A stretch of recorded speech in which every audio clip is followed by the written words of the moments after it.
आप लोगों ने देखा था हमने ओरिजिनल सॉल्यूशन में H2S गैस पास की थी। H2S गैस पास कर देने के बाद वहाँ प्रेसिपिटेट हुआ था। प्रेसिपिटेट को हमने सेंट्रीफ्यूज किया था। सेंट्रीफ्यूज करने के बाद हमारे पास फर्स्ट और सेकेंड ग्रुप के रेडिकल हमने टेस्ट किए थे, जो हमने एक्सपेरिमेंट नंबर 1.11 और 1.12 में किए थे ना। वहाँ से हमें एक जो ऊपर वाला लिक्विड था, वो लिक्विड हमारे पास बचा हुआ था। उस लिक्विड में, उस सेंट्रीफ्यूगेट में, उसको हम सेंट्रीफ्यूगेट कह रहे हैं, उस सेंट्रीफ्यूगेट में हमारे पास सेकेंड के बाद के third, fourth, fifth, six group के रेडिकल प्रेजेंट हैं, जो हमारे पास centrifugate after passing from H2S in the original solution में पास करने के बाद यहाँ पर iron, aluminium, chromium, zinc, manganese, cobalt, nickel, barium, strontium के रेडिकल प्रेजेंट है।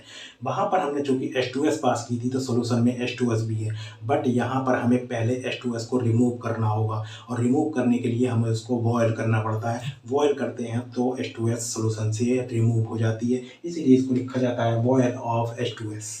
बॉयल ऑफ H2S का मतलब है कि बॉयल करके H2S को रिमूव करना, कंप्लीटली उसको रिमूव कर देते हैं। Add few drops of concentrated nitric acid, और उसमें few drops concentrated nitric acid की मिला के बॉयल करते हैं। उसके बाद जब बॉयल हो जाता है तो उसका एक छोटा सा पार्ट, एक पार्ट लेकर सोल्यूशन का हम उसमें फास्फेट रेडिकल का टेस्ट करते हैं। अगर फास्फेट रेडिकल प्रेजेंट है तब हम पहले उसको रिमूव करेंगे।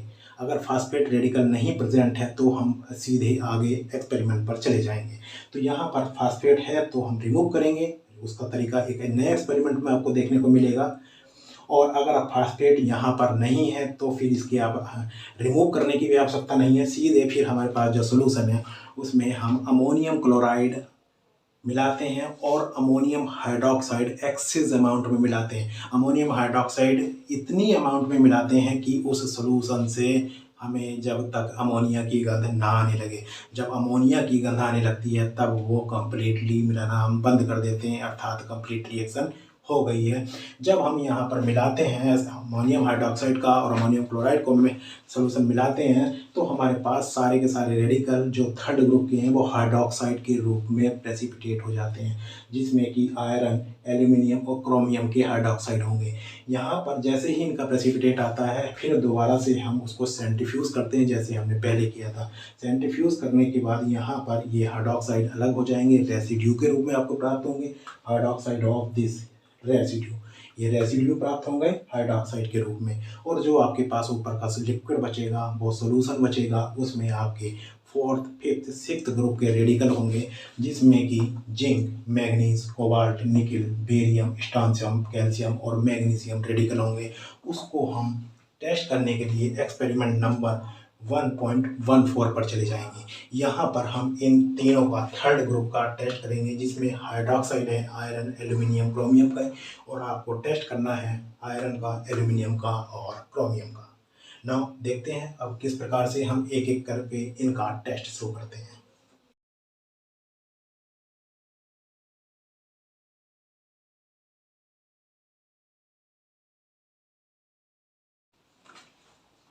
इस प्रकार से हमारे पास जो यहाँ पर हाइड्रोक्साइड के रूप में ये रेसिड्यू प्राप्त हो जाता है, और सेंट्रीफ्यूगेट को हम आगे एक्सपेरिमेंट में ले जाते हैं।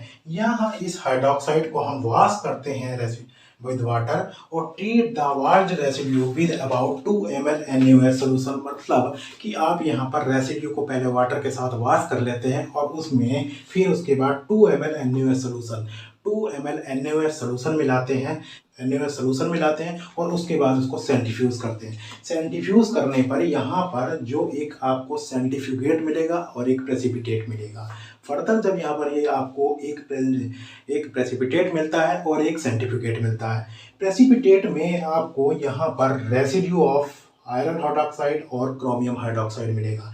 जो सेंट्रीफ्यूगेट मिलेगा, सेंट्रीफ्यूगेट में आपको सोडियम एल्यूमिनेट मिलेगा। ये Na2 सेंट्रीफ्यूगेट में मिलेगा। यहाँ से एल्यूमिनियम का टेस्ट कंफर्म होता है। इस सेंट्रीफ्यूगेशन के बाद आप सेंट्रीफ्यूगेट को अलग कर लेते हैं और इसमें add dropwise dilute nitric acid, dilute nitric acid को ड्रॉप वाइज ऐड करते हैं टू एसिडिफाई। केवल इस सोल्यूशन को एसिडिफाई करने के लिए ऐसा करते हैं।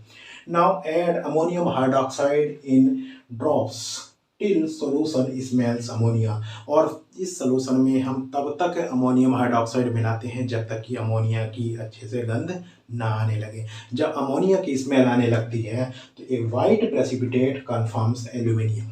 अगर अमोनिया की गंध आ रही है और उसके बाद वाइट प्रेसिपिटेट आ रहा है जो कि कंफर्म करता है, ये वाइट प्रेसिपिटेट कंफर्म करता है उसमें एल्यूमिनियम प्रेजेंट है। इस प्रकार से इस सेंट्रीफ्यूगेट में हम एल्यूमिनियम का टेस्ट करते हैं। रेसिड्यू में हमारे पास एल्यूमिनियम, रेसिड्यू में हमारे पास आयरन और क्रोमियम के हाइड्रॉक्साइड होते हैं। इस रेसिड्यू को हम further add 1 ml of NaOH, 1 ml NaOH add करते हैं एंड बॉयल, तब उसको बॉयल करते हैं it and by adding 5 to 10 drops of bromine water, और उसमें फर्दर हम 5 से 10 ड्रॉप ब्रोमीन वाटर की ऐड करते हैं। ब्रोमीन वाटर की ऐड करने के बाद फिर सेंट्रीफ्यूज करते हैं। ब्रोमीन वाटर ऐड करते ही फर्दर आपको एक प्रेसिपिटेट आएगा। प्रेसिपिटेट आता है तो उसका जो प्रेसिपिटेट आता है तो वो प्रेसिपिटेट आपको आयरन हाइड्रॉक्साइड का होगा, और जो आपके पास सेंट्रीफ्यूगेट बचेगा उसमें क्रोमियम होगा। तो सेंट्रीफ्यूगेट से आप यहाँ पर क्रोमियम का टेस्ट करेंगे और जो हमारे पास रेसिड्यू प्राप्त हुआ है उससे हम आयरन का टेस्ट करेंगे। इस प्रकार से हम आयरन का ये रेसिड्यू मिल गया। Dissolve the precipitate in dilute HCl, dilute HCl में उस प्रेसिपिटेट को हम डिजोल्व कर लेते हैं and add 3 drops of ammonium thiocyanate और KCNS, पोटेशियम थायोसाइनेट या अमोनियम थायोसाइनेट उसमें ऐड करते हैं 3 ड्रॉप्स मात्र। जब 3 ड्रॉप्स आप ऐड करते हैं तो डीप रेड कलर कन्फर्म्स करता है आयरन को।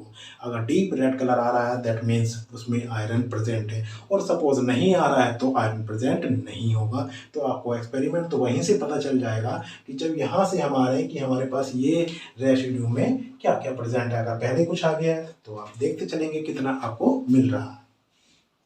दूसरा, आपके पास सेंट्रीफ्यूगेट में अब क्रोमियम है। क्रोमियम के लिए आपके पास जो सेंट्रीफ्यूगेट सोल्यूशन के रूप में आपके पास है 2 ड्रॉप्स ऑफ लेड एसीटेट की 2 ड्रॉप्स ऐड करेंगे and 3 drops of acetic acid. 2 drops lead acetate और 3 ड्रॉप्स एसिटिक एसिड की ऐड करेंगे। Yellow precipitate confirms chromium. अगर येलो प्रेसिपिटेट आता है तो वो क्रोमियम को कन्फर्म करता है। इस तरीके से यहाँ पर क्रोमियम, आयरन और एल्यूमिनियम 3 का ये थर्ड ग्रुप के एलिमेंट हैं, रेडिकल हैं, आयरन, एल्यूमिनियम एंड क्रोमियम। इस प्रकार से टेस्ट हो जाता है।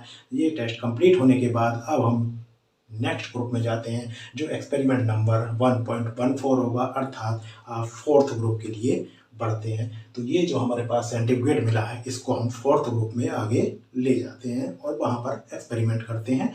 तो उसके लिए आप एक दूसरा नया वीडियो देखिए, एक्सपेरिमेंट नंबर 1.14। Thank you.